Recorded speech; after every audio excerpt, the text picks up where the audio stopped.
the early 1980s, I went to the old Densmore Brickyard, and I remember being fascinated by the beehive kilns as they stood silent and abandoned, all but forgotten. Then in the spring of 2013, I returned to see what time had done to the kilns. What I found set me on a journey to see if I could find some of the history behind these beautiful structures. When were they built? Who were the people who worked there? And where were they now? What I discovered was that their stories, like the kilns themselves, deserve to be remembered.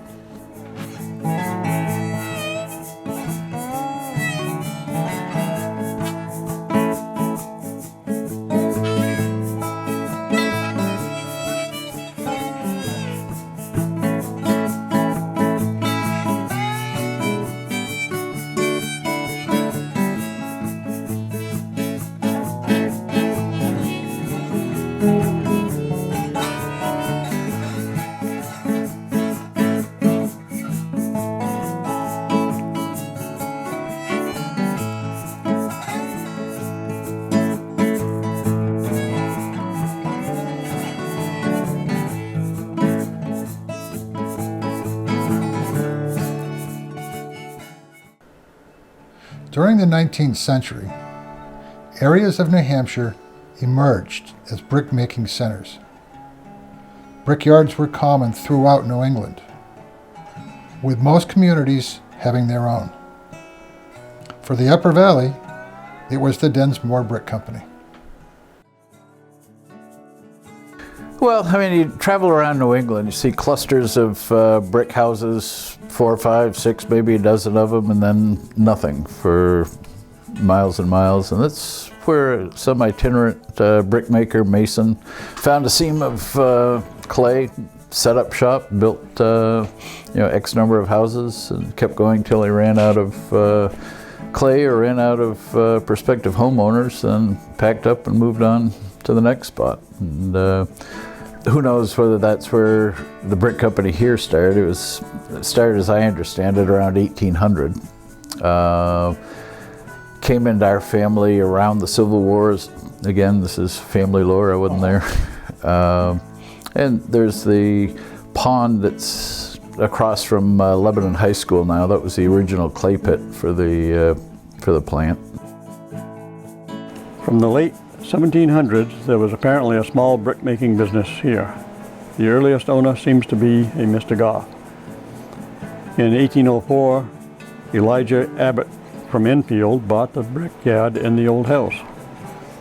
In 1809, it became the property of Samuel S. Barrows, who built the colonial-style brick house on the property. In 1881, it was purchased by Jason Densmore, who passed it on to his two sons, Alfred J. and George A. Densmore.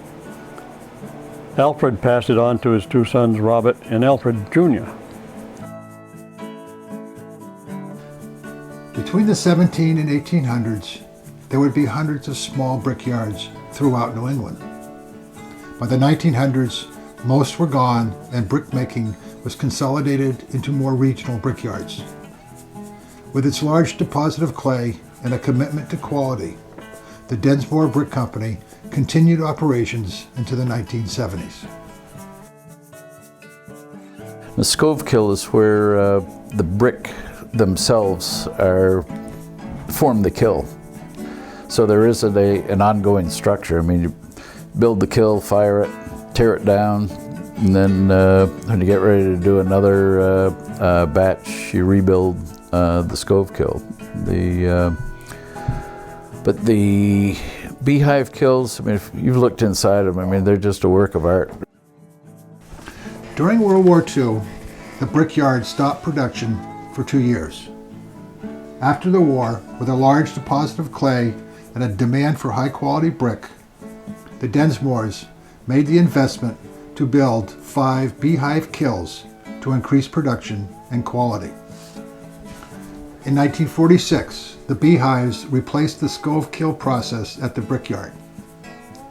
These beehive kilns, rare for New England, were designed and built by a mason from Scotland named Scotty Fraser.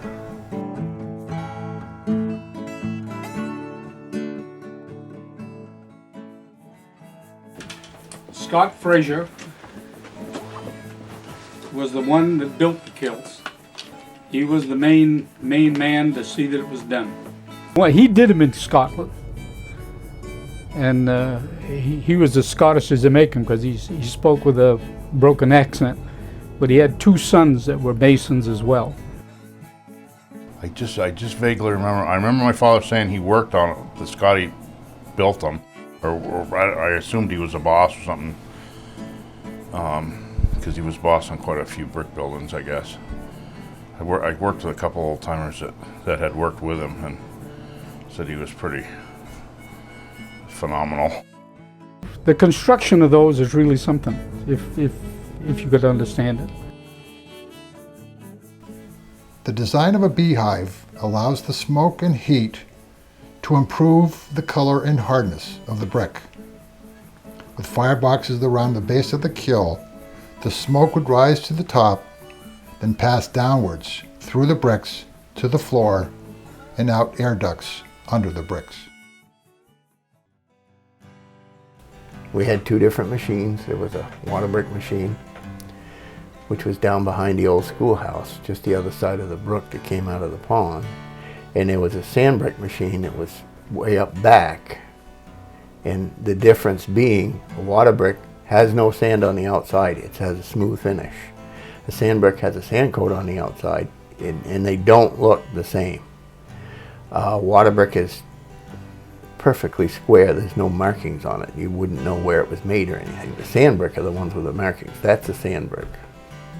Company is said to produce the hardest brick from surface clay of any plant in the country, and to have it to its credit 2 world records resulting from tests made at the Case School of Applied Science at Cleveland, Ohio, to determine strengths of brick from various sections of the country. Waterstruck, the government did a test on them because they ordered some. I think it was Bermuda we had to send them. There was something like 2,000 we had to do up, and they took the Waterstruck to Bermuda, but they had to do a test. The government was very strict, you know, everything had to be just so, you know, when they ordered something. And they tried crushing them and everything, and the Waterstruck is what they took, and they said that is one of the hardest brick there is, you know, man-made. And these brick here, the way I understood it from him, the United States government surveyed all of the brick makers in the United States, and this was the hardest brick made in the United States, Densmore Brick. Yeah, old Mr. Densmore, old AJ, he told Jay, he told his son, he said, "You don't need a salesman." He didn't think he needed me. And you know what? He really didn't. He didn't need me to sell their product, because that product sold itself. The 13 million brick that we sold in a year, it was no problem selling that. That was easy. In fact, sometimes we had to watch, I had to watch what I was doing for a count, because I didn't want to be overselling our production. And Bob Densmore used to get on me once in a while and say, "Hey, Dick, don't take any more orders." Of course, the character of the Waterstruck brick was none other like it. And it was more expensive product in the wall, and the brick masons used to hate them because they were not always the same size at times. Because they're totally different working with sandstruck than it is with waterstruck. And it depended on the weather too, especially with waterstruck. Because they were hard, they're really dense brick, and they didn't suck the moisture out of the mortar as fast as the sandstruck did. In fact, the sandstruck were exactly the opposite. You set a sandstruck brick in the mortar, and it almost immediately sucks all the water right out of the mortar, or most of the water. And so you can't move it around to get it you can't waste a lot of time because you're usually laying to a line, following a line, a string. And water struck brick, you had to be kind of careful with them because you can't tap them down or it makes the ones underneath it sink down and squish out. And it's kind of you had to learn. It takes a while to learn how to work with them. George Wallace was good at it. They weren't really different. I mean, they were. The water struck was harder to work with than sand struck because it didn't take up as much, soak up as much water, and they were kind of float around on you. Stuff. But the sand struck were pretty good brick, which I used to bitch about them when we first started laying them. Then after they went out of business and we got the other ones, I thought they were pretty good brick. Yeah. One case in particular, when they were building the Lebanon High School on Hanover Street, one day we had problems. One of the job foreman called and they said he had a problem with the brick. So it was Bob Densmore and me and my brother Raj went over to see what the problem was.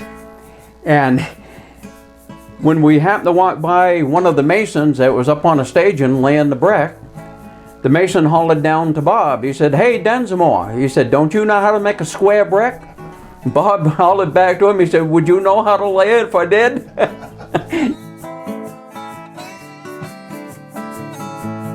If you were doing a specific job, they wanted so many smoked, so many dark brick, so that you got part of it from the top, part of it from the middle, part of it from the bottom. And you had to change your picking to get the mix.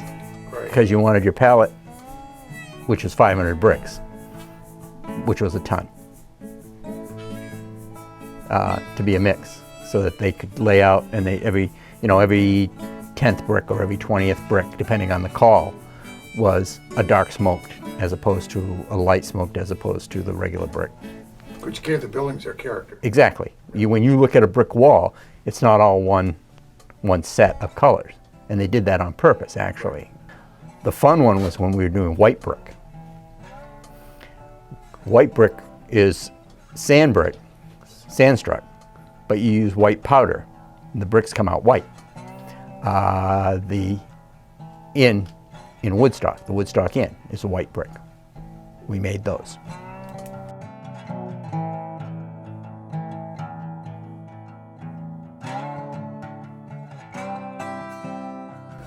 When making brick, not all bricks survive the firing process. Some become deformed or stuck together and get tossed on the reject pile and are called horsecocks. In 1929, a contractor named Knight built this wonderfully unique house in Hanover, New Hampshire, using only Densmore brick horsecocks.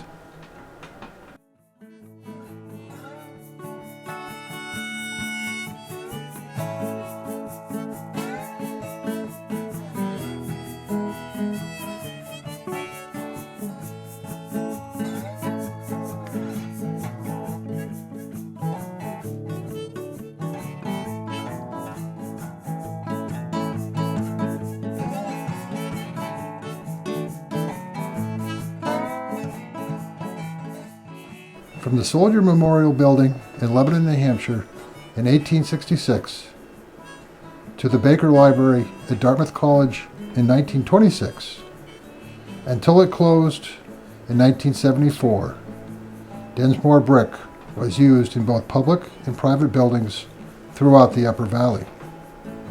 City Hall, Colby Sawyer, Kimball Union, Lebanon High School, Hopkins Center, and a house on Hardy Hill Road. And one day he was telling me about this house that the Jenkins owned at the Four Corners down here, not too far from Sunset Rock. And he was telling me how the guy that built the house, the brick house, used to walk down to Densmore Brickyard every day and get a wheelbarrow load of bricks. And then from there he'd wheel them back up, which is roughly 4 miles, wheel them back up and place the bricks, and the next day he'd go down and get another load of bricks. And did it piecemeal, but he couldn't afford to have them trucked up. But, you know, we supplied Colby College, Castleton, Dartmouth, and if they did a better work, you know, if they did any amount of work in a year's time, it would take our production for a year. I mean, look around Lebanon. All your buildings in Lebanon are all Densmore brick, almost every one of them. The end product of some of the buildings were, you know, I still look at today and say, hey, as my wife said, we'll go buy a building. I'll say, yeah, furnish that one. You know, you'd go by and somebody'd say, I made that brick. You know, it was a fact that those guys thought of themselves as craftsmen. They were making a good product. They weren't turning out, you know, bang bang boom, it's a factory. Yeah, they were building something. They were proud of the fact that they built really good bricks.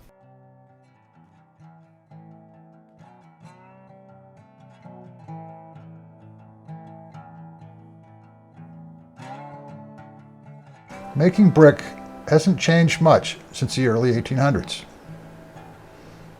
There was the simple machine that would take the clay that was loaded into the hopper and press it into molds. The release agent in the mold would determine the type of brick. The molds would then be released to the dumper, who would empty the molds. The wet bricks would then be placed on racks to air dry.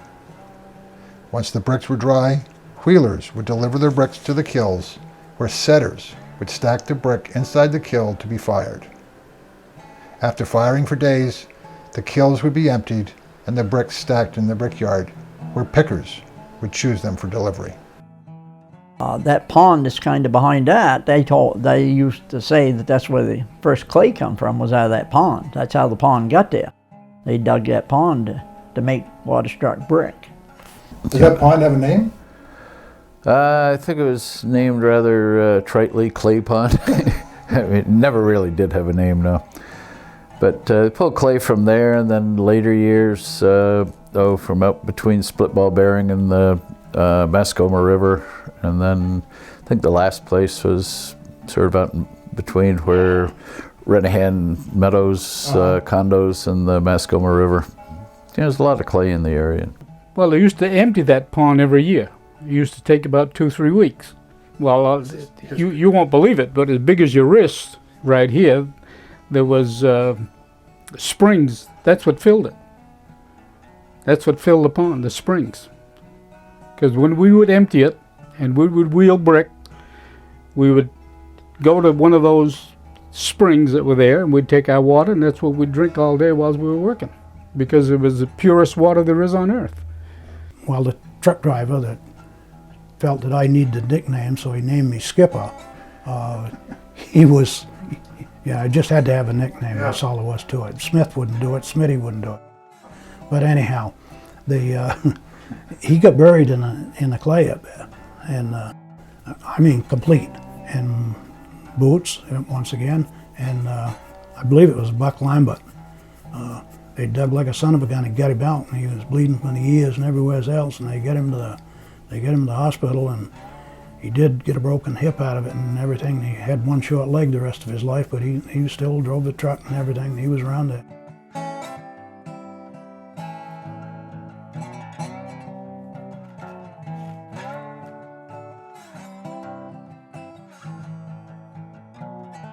He'd go get, I don't remember who drove the 10-wheeler, went and got the clay, but they dump it up back behind the machine.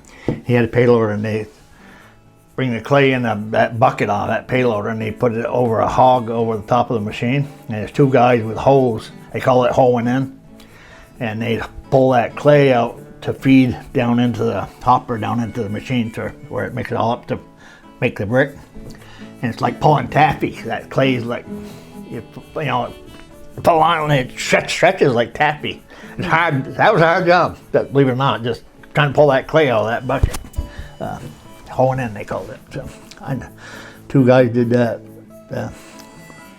Then they had a guy up there that up in the upper part of the machine that had he takes sand and put it through a sander, and to make it all dry and fine to put the dye in, and then they put it in the sander where the molds went, so to fill them up with sand. Then it would dump them out just before the mold man would put them in the machine. So that would be your sand struck brick with the DBCO on them. It would be at that mold. And the water struck was just plain clay, nothing else but clay. All the molds have to be what they call dumped by hand.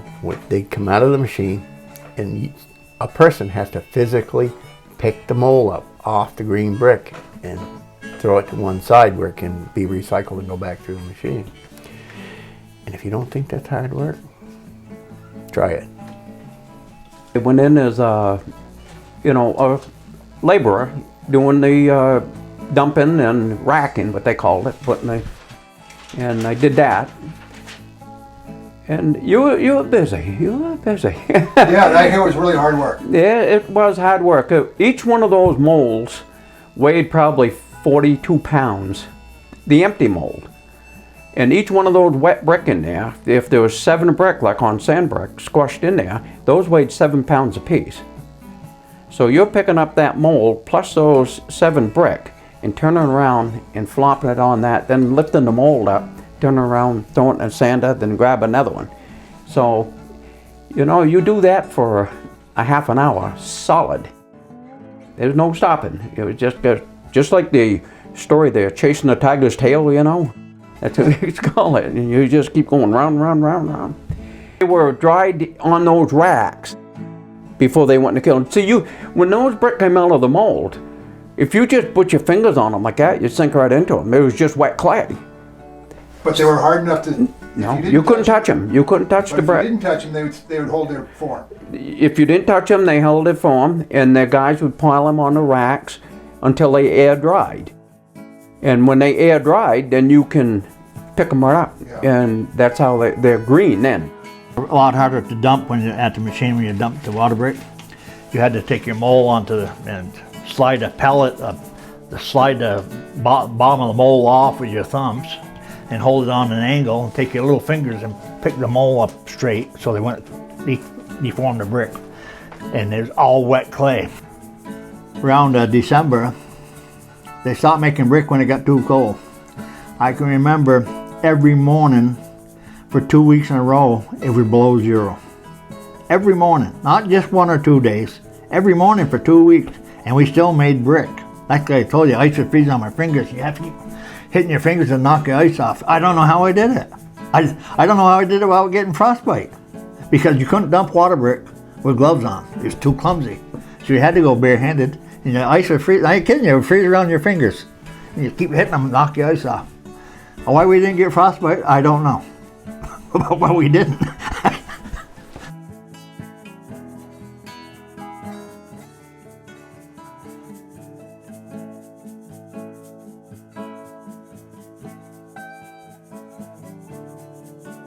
We used to have when I was very young, we used to have long what they call drying racks, that they would put wooden pallets of 6 brick at a time laying down to dry to the 2-3% moisture they needed before they could fire them. Because if they had any more moisture in that, they would break.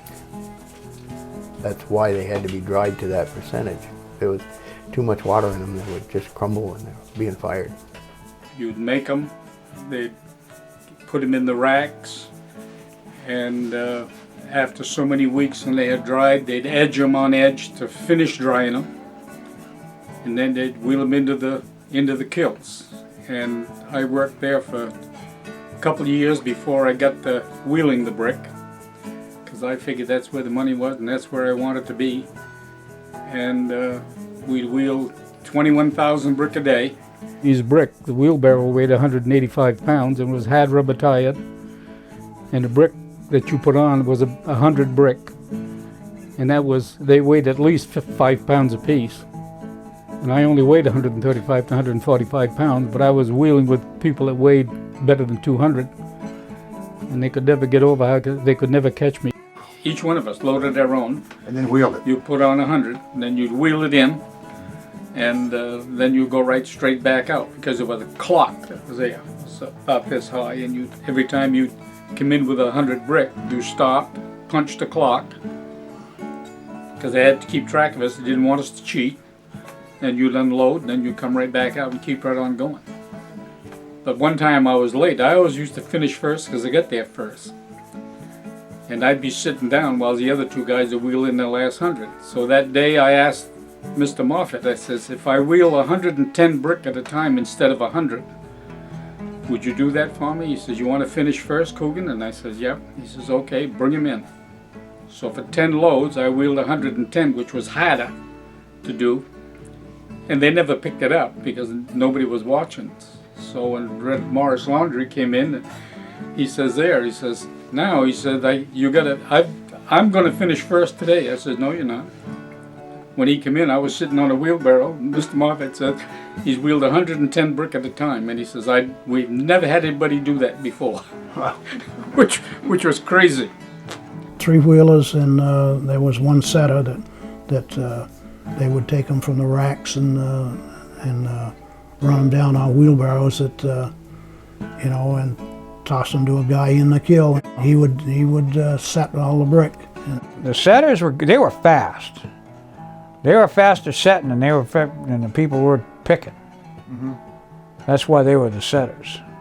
A guy got on one side and a guy got on the other side, and they tossed them to the setters, and the setters would grab them and stack them, and they'd work from the front of the kiln to the back. Took them about 3 days to fill the kiln. Yeah.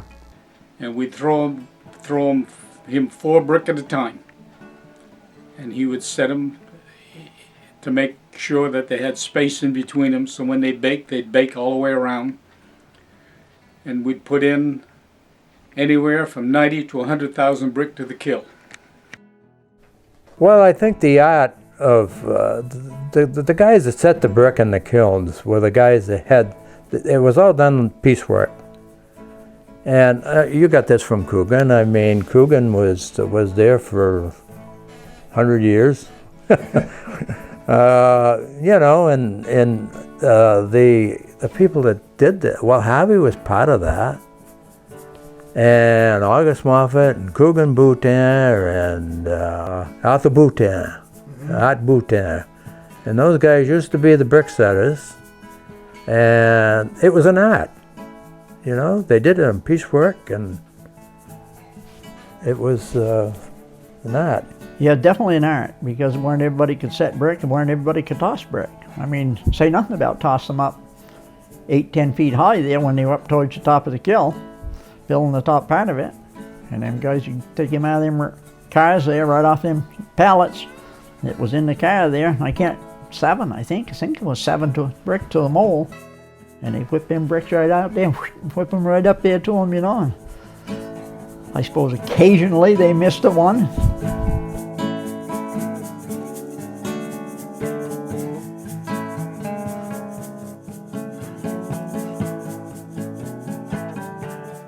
Boots measured the kilns. Once it was done, the scovin was up and it was under fire. The first 3-4 days, you wouldn't have much fire, and you'd have 300-400 degrees maybe. And when you saw steam coming out of the stack, then when that steam quit, then the water was pretty much out of the brick. So then you could start to raise the temperature. But I just remember those, the oil burners just going full tilt, 10 burners all the way around the kiln, going full tilt for 5 days. I think it was 1800 degrees was that interior temperature when it got to its peak. And then they'd shut her down and cool it for about 3 days with big fans in the doorway, and then it was cool enough for you to get in there, although you'd go in at the top of the stack and it was still pretty warm up there. And then they'd set up a gravity with sawhorses. So it's like this, come down, and the guys stand on boxes, so when at the top of the kiln, you get boxes and stand on top of them, so at the end of gravity, there'd be 2 guys down on the ground with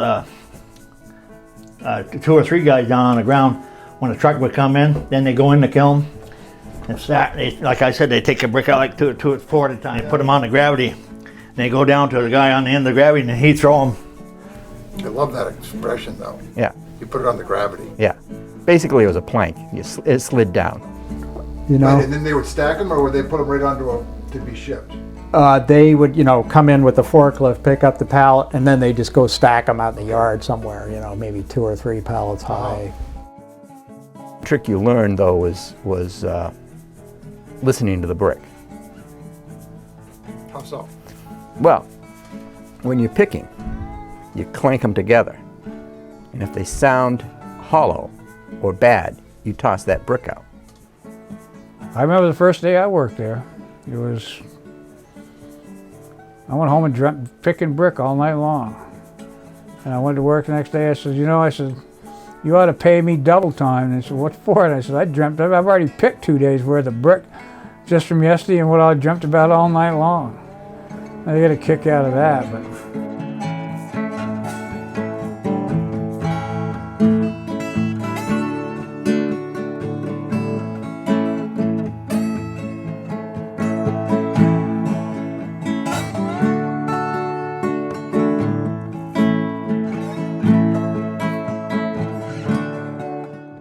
Densmore Brick Company played an important part in the development of Lebanon, providing a resource to build a community and employment, though hard and seasonal, for its citizens, until it closed in 1974, due primarily to the oil embargo and the dramatic increase in the cost of fuel.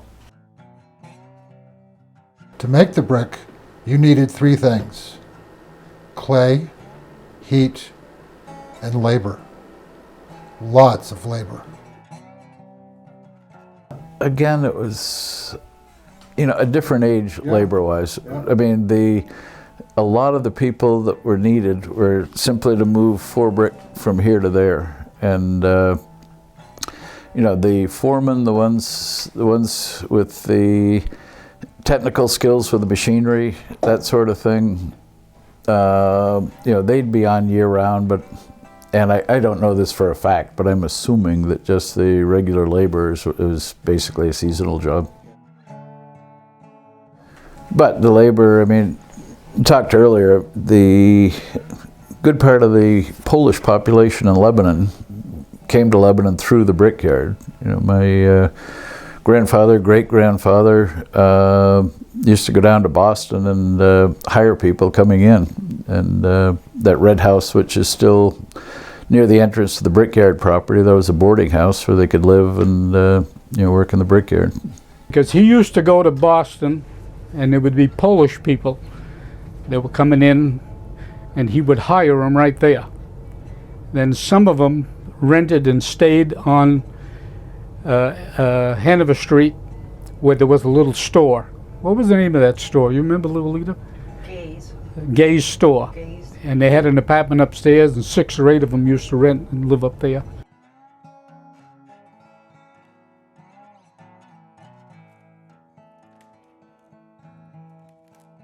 Well, when I came home, I went up and got a job up to Densmore Brick Company. And when I started there, like I say, I was getting 90 cents an hour. And that's all I did was make brick at that time. The first day I went to work there, I thought I was in good shape. I was 18 years old and I was in no fat, decent shape. And by noon I was ready to go home. And by the end of the day, I just went home and I said, I can't do that. And my father looked at me and says, people have been doing jobs like that for years. It'll get easier the more you do it. And by the end of the week, I could do it. But it took me a week to learn the rhythm. A lot of it was rhythm.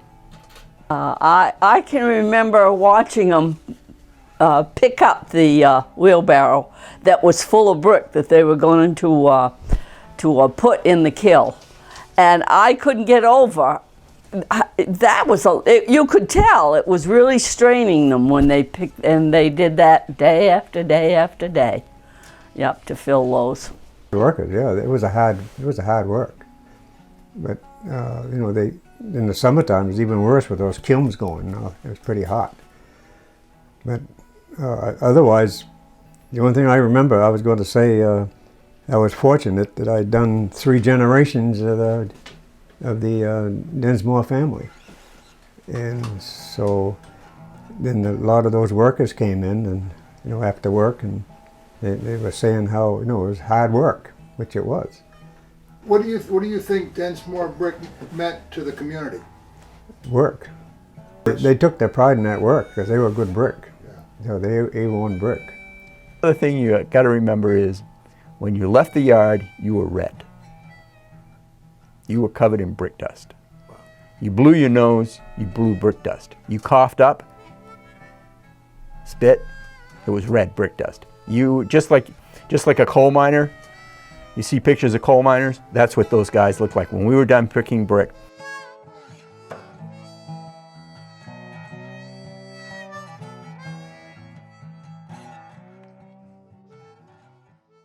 Oh, it was about the hardest job I've ever done, and I work construction.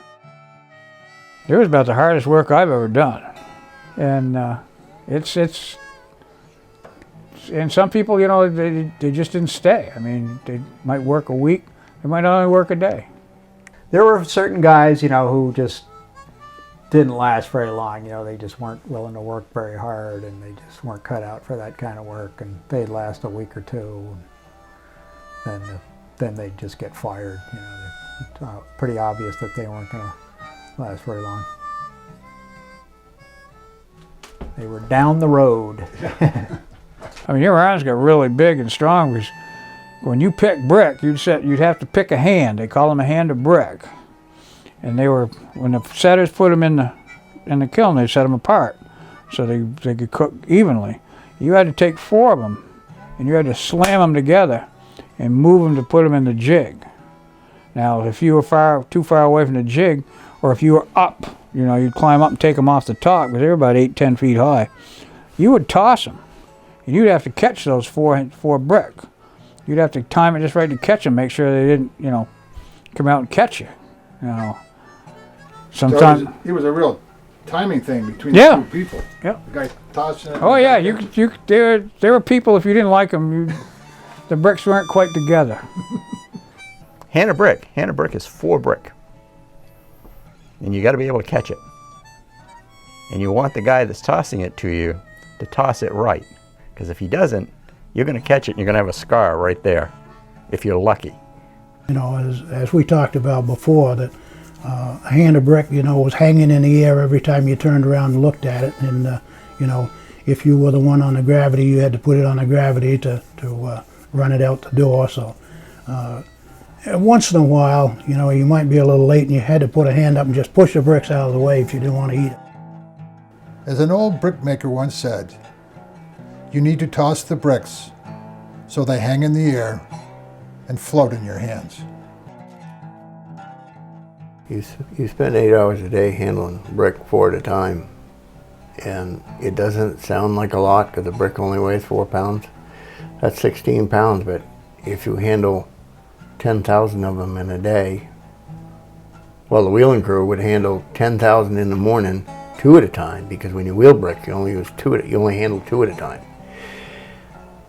You would do that from about 6 in the morning to 10:30, and that 5-man crew would handle 10,000 brick, set by hand in the kiln.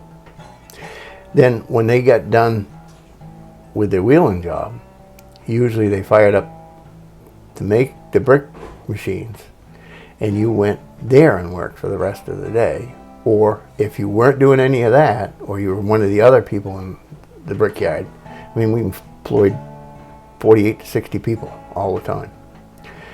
You were unloading kilns, and you spent 8 hours a day unloading the fired brick out of the kilns.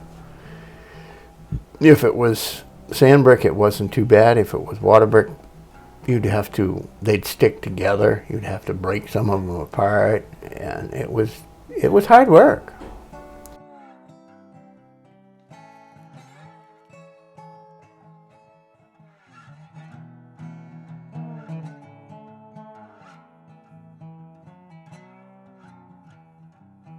you had to be, you know, on the ball. It was dangerous work. You could get hurt. I've seen inside the kilns and seen bricks collapse. You know, a whole side of bricks collapse on. You know, people get hit with them when they come back, when they came down. You know, you're always getting cut.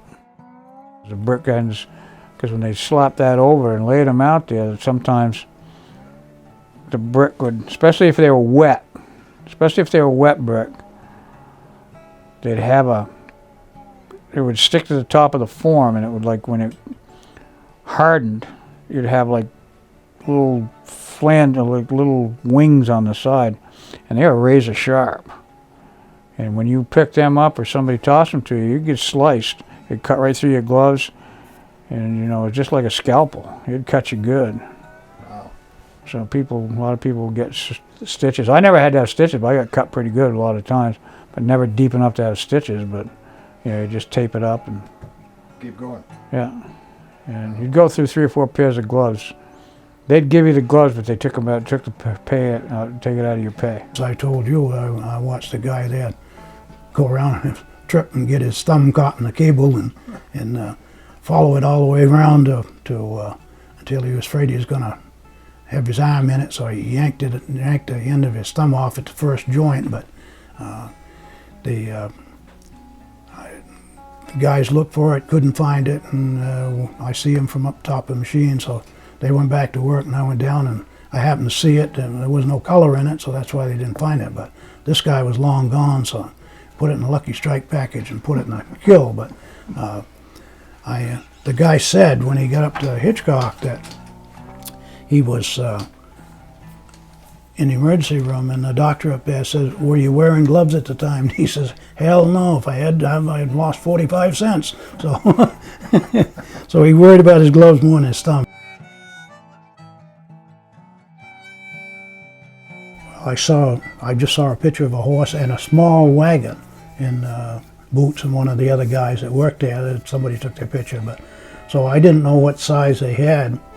I remember that Boots telling me that they used to haul brick to Hanover, and I think he said if they could make 2 trips a day with a team. This was a single horse I was looking at, but if they could make 2 trips a day with a team, then they had a good day. It might have been 3, but I kind of think it's probably 2, because there was a steep hill up there, like you go up where the hospital is now. There was a called Leha's Hill, and it was really steep. So the horses had to go up and down that thing. So I have no idea how many brick they hauled at one load, but it probably was in the hundreds. Where I guess it was about 3,000 they just put on the trucks. My dad told me something once that was pretty interesting, and this is before all the additions on the back of Baker Library. This was Baker's that existed 30, 40 years ago. That there were more brick in Baker Library than there were in all of the other buildings around the Dartmouth Green combined. Because the other buildings are basically done with a brick facade on them, whereas Baker is built more like the Kills. It's brick right through. And so how many bricks do you think you would make a year? I believe production was about 7 million. A lot of brick. Well, a lot of brick for that type of operation, yeah. I mean, the ones down, of course, you got to understand that our natural resource was frozen solid for 4 or 5 months of the year. So we weren't manufacturing year round. I mean, this was a spring to fall operation.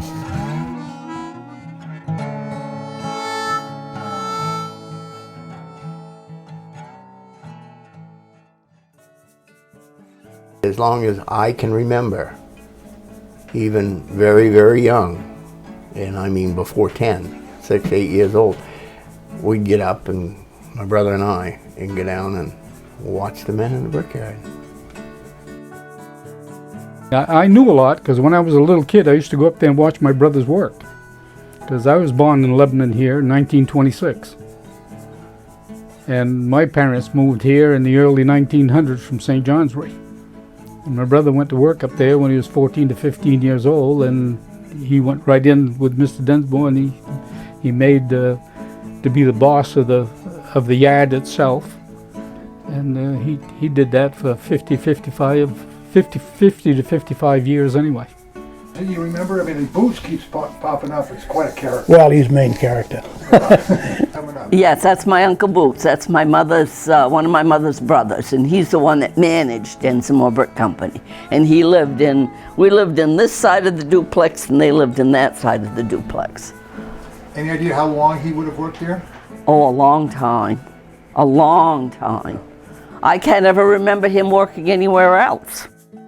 Boots was our yard foreman for years and years, and Boots and I used to do inventory, and at the end of the year we had to count all the bricks, brick by brick, and to my knowledge there wasn't one year that we ever got it right.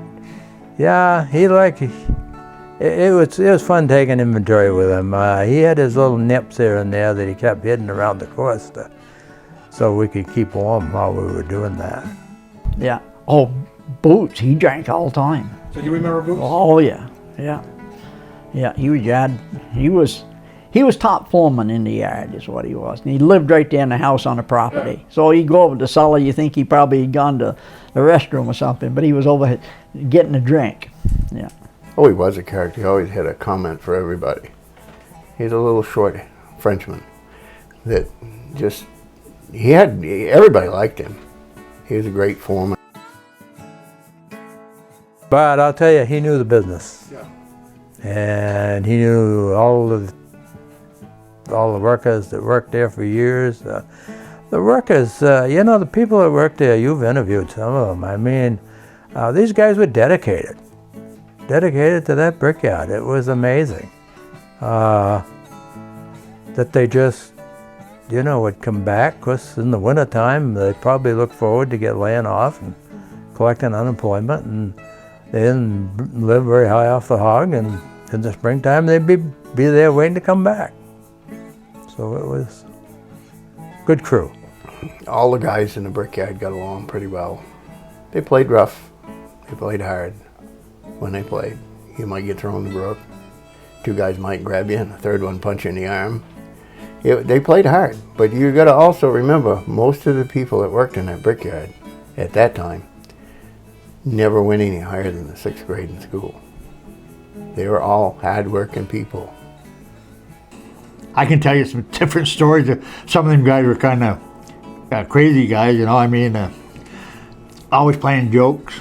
They pulled pranks on us, like Roger Pollard that worked in the racks to set up where the wheel, where they would come down on the conveyor belt. He used to set all those up.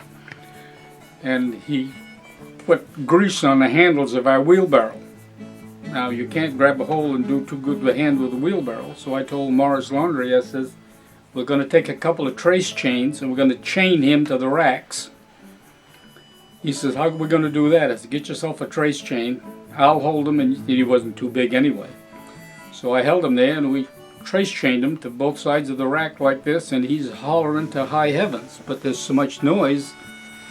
My brother Boots came around the corner. He says, what in the hell are you doing there? He says, what the hell does it look like? He says, I can't get out of here. You really remember the snakes? Oh gosh, I do remember those snakes. You couldn't walk anywhere on that property, but they weren't very big. They weren't any bigger than that. And Bob Densmore got into one of the racks, and he put a snake.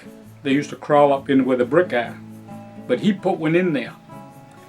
And I'm afraid of snakes. So when I pulled the bricks together, the snake came out about that far, and I cut it right off. And when I cut it right off, I went right down. I never wheeled any more brick. I went right down to the office and I started rapping on the door for all I'm worth. My brother says, what are you doing? I says, if I can get a hold of him, he'll never put another snake in a rack again. The other guy was afraid of snakes. And he was afraid of snakes. And there was he had this rope, and he's in picking. The rope gets dropped because the top of the kiln is a hole. The rope gets dropped down in, and somebody yells, "Snake!" And he goes tearing out of the down the kiln, down the pile of brick, and bam, out the door. He didn't stop. Everybody's roaring. Finally, we walk up to him. "Here's your snake," and it's a piece of rope with a knot on the end of it where the head was supposed to be.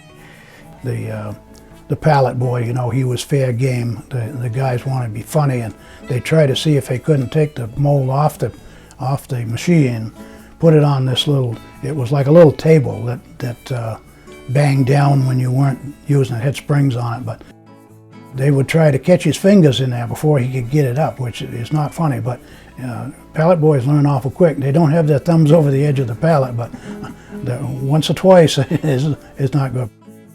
If there was a woman in the yard, it would be yelled, "Lady in the yard," and everybody have to stop their dirty jokes and their crude behavior. Being one of the few females on the property, your parents were kind of nervous about you working there? Well, my dad was. Well, you know, he worked at the brickyard. He knew they had terrible language down there. I can remember Mr. Densmore when I was going to move down to the brickyard from the house. He called Uncle Boots up to the house and he said, "I'd appreciate it if you would talk to them and see if they can't tone down their language, because Teresa won't be very far away and she'll be able." But my father worked there, and my father could swear. He could beat anybody at swearing. So see, if they sweared, I didn't even hear it. After a while, you don't hear that. I watched them one day, the guys at the machine, they went on a strike. And I guess they all went down to the office.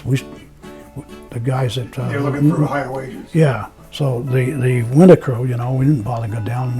The boss up there, myself, and some of the older guys that were going to work year round anyway, we didn't bother with it. But they went down, and one of the bosses come up and said to me, he says, "Well, you're going to be getting a 10-cent raise." That's good. So... I watched the guys, and there's a lot of sand down on the ground there when you're doing that work, making sand brick. And I watched these guys, and they were taking their finger and they were adding up things in the ground. And all of a sudden, one of them stood up and says, "Hey, we got screwed." So, on strike again. So they went back down to the office, and they went through the bid again. And pretty quick, the boss comes back up and he said, "Well, I guess it's going to be a quarter." So that's great. But, you know, that's how things went. There wasn't any great amount of, you know, anybody getting hurt or fighting or that kind of thing. It just seemed to get along. The guys treated me like an adult.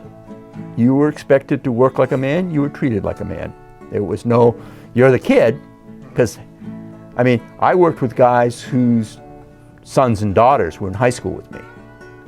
And, you know, they would treat me like their son or their kid, but they also treated me with respect like a man, you know? There was, "Here, have a beer at the end of the day," that kind of thing. You earned it.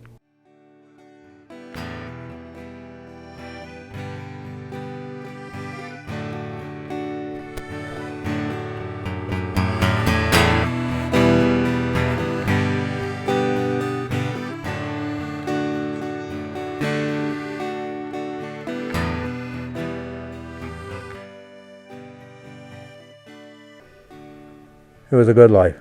Yeah? Do you miss it? I do. I do. You know, I made some very good friends. I mean, it was a time much different than today. People could work together. People didn't.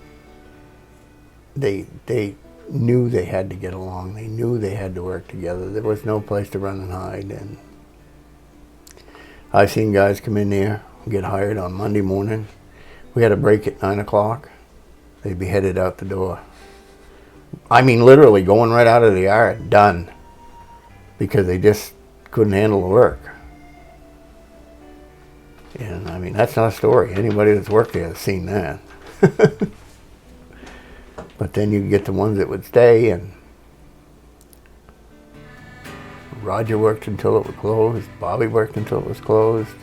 I don't know if Pete did or not. But a lot of the older guys, like Jack Judd, the only job the man ever had from the time he started working, as far as I know, until he died. But I mean, I was around the brickyard for as long as I can remember. You know, when I was old enough to get out of the house and walk down the road, that's where I went. Do you miss it? Yes.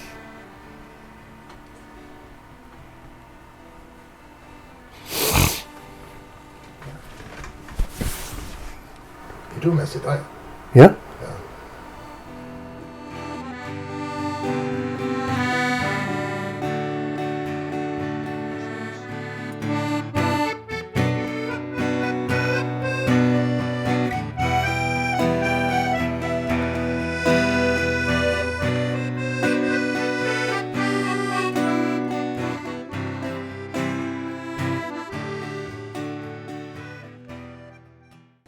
Of all the people I talked with, not one had ever revisited the old brickyard since it closed in 1974.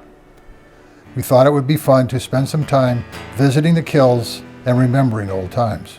Just to have some good times here, that's the best. No matter how hard the work was, we still all got along good, had a good time doing it. Yeah. That's the way I feel about it. Yeah, me too, I agree. It's been over 50 years, probably over 55 years. Yeah. But I can't believe how much they've let this go to pot from what it was. And but it does bring back a lot of memories, how hard we worked, but enjoyed each other's company. We worked well together. But coming in here and there's so much stuff that's missing. It's not there, but you go in and I can still see the stuff in my own mind's eye, even though that that they've changed everything, but it's still there. So it's quite impressive. I enjoyed it. The hardest job I've ever had. It was one of the most enjoyable jobs I ever had. Why do you think that was? I don't know. It's just like they talk about the camaraderie of the people you work with.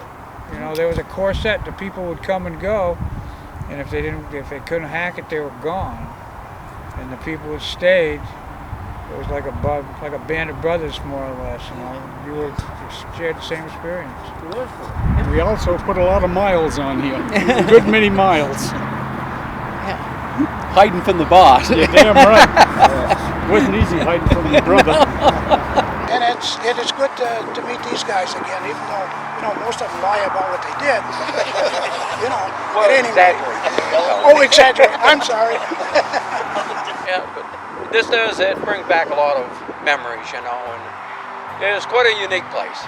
Just like he said, that you had a lot of people come and a lot of people go, and separating the men from the boys, and the ones that stayed, usually we all became good friends,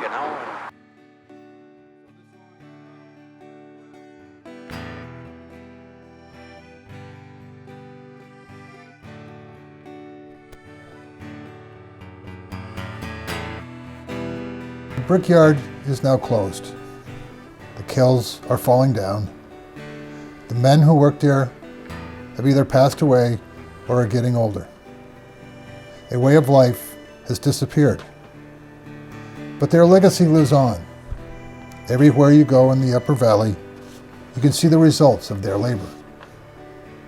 So the next time you look at a brick building, remember what Teresa Aldrich says. Whenever I see a brick building, I think of Densmore Brick Company.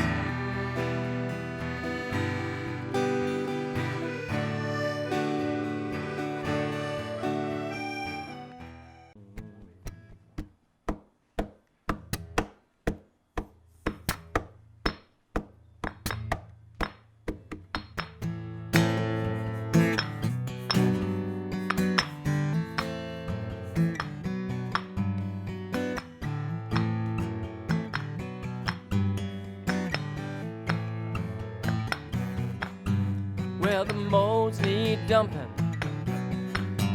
and the bricks need drying.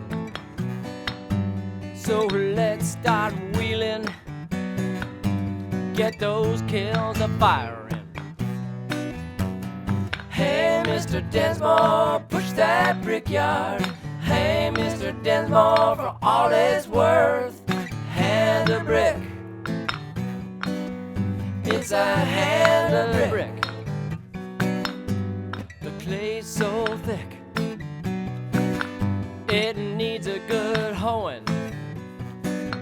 So put on the gravity and let's get going. So hey, Mr. Densmore, push that brickyard. Hey, Mr. Densmore, for all it's worth, hand a brick. It's a hand a brick.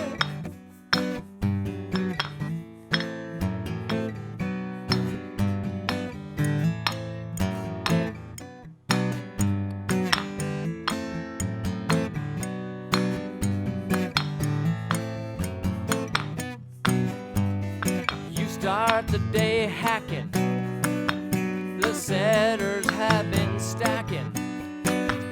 Once the brick's done baking, you can start a wheeling.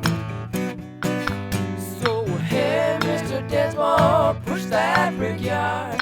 Hey, Mr. Densmore, for all it's worth, hand a brick. It's a hand a brick. It's a hand a brick. It's a hand a brick. So hey, Mr. Densmore, push that brickyard. It's a hey, Mr. Densmore, for all it's worth. It's a hand a brick. It's a hand a brick. It's a hand a brick. It's a hand a brick. It's a hand a brick. It's a hand a brick. It's a hand a brick. It's a hand a brick. It's a hand a brick. It's a hand a brick.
You know, actually, we're going to have to do this Over again.